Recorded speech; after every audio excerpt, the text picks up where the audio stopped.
ভগবত ভক্তি মানে হচ্ছে সম্পর্ক।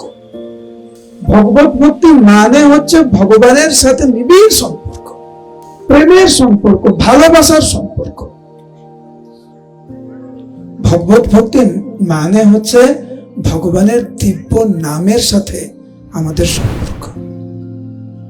ভগবত ভক্তি মানে ভক্তের সাথে ভালোবাসার সম্পর্ক।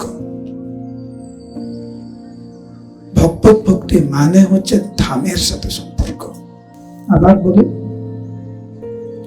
ভগবত ভক্তি মানে হচ্ছে ভগবানের সাথে, ভগবানের নামের সাথে, ভগবানের ভক্তের সাথে, ভগবানের ধামের সাথে নিত্য সম্পর্ক যে আমাদের রয়েছে সেটাকে পুনঃস্থাপিত করা। এর বাইরে ভগবত ভক্তি বলে কিছু